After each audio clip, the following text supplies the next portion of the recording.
guys feel when you were opening and closing the clothespin for like 30 seconds and you're just going back and forth, up and down? It was easier. It was easy? Yeah. A little less pain. Like I felt some pressure. That wasn't bad. Compared to just holding it, what was the difference when you just sat there and you held it open? It was harder. Yeah, there wasn't a little break in between, was there? No. You just had to keep it open. Can anybody think of an analogy of this experience to an experience you might have had where you felt pressured from your peers? Say you went to a party and they had alcohol and somebody asked you to drink. If you compare your clothespin, when you close it, say that's you walking out of the party. And having it open is you staying at the party. The longer it's open, the harder it is to resist the pressure. So at the beginning, it's a lot easier to resist pressure at the start of the situation.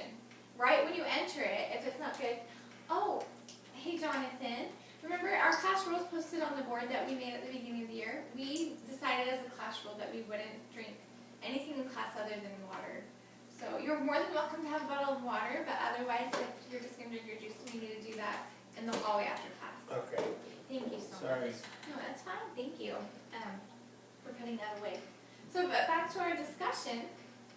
At the start of a situation, you have more stamina to just say no right at the beginning. But if you wait at that party, the pressure is going to build. Just like in your clip, the pressure built, and it got a lot harder to keep it open, to say no. And so if you just say no at the start rather than put yourself through the pressure, it's going to get harder and it's going to weaken you. Does anybody have examples of that happening to them? If nobody does, I do. I was going to try to go off sugar. This was like 3 months ago over the summer, and it was a goal of mine, and I remember my friend brought me a plate of cookies, and they sat on the counter. I remember just staring at those cookies, and the more I stared at them, the more I wanted them. But if I had just like walked away, I would have forgotten about the cookies, and I wouldn't have wanted them so badly. But because I stared at them, then I started to smell them, I started to think about how good they would taste. I ate one of those cookies, and I ruined my goal. I was 2 weeks into my goal, and that was a really hard 2 weeks. But I ruined it. If I had decided just to wrap them up and give them to another friend, then I wouldn't have even had that problem. You could have bring them to class. That's true, except this was over the summer. Oh. So I should bring cookies to class sometime, though. That's true. Maybe sometime when we have our class party for Christmas, I'll bring some cookies. Yes, Jonathan? This one time, Billy was cheating on the test. And he was wanting to look at my paper. Sometimes we feel pressured to do things, but I'm thinking that's something we should announce to the whole class.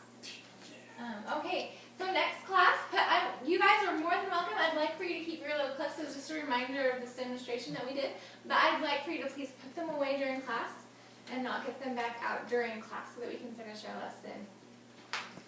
Next, we're going to go on to our PowerPoint.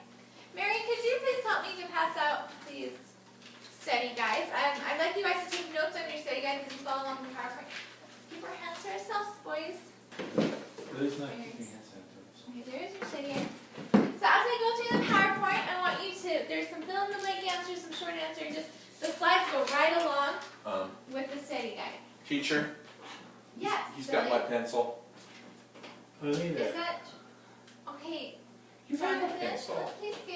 let's give him back his pencil. If you need an extra pencil, there are more on my desk that you're more than welcome to borrow during class. We're going to set up this PowerPoint.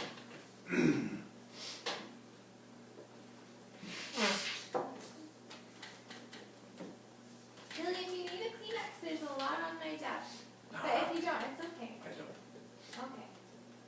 Just sometimes when I've got the sniffles, it just helps to have a Kleenex.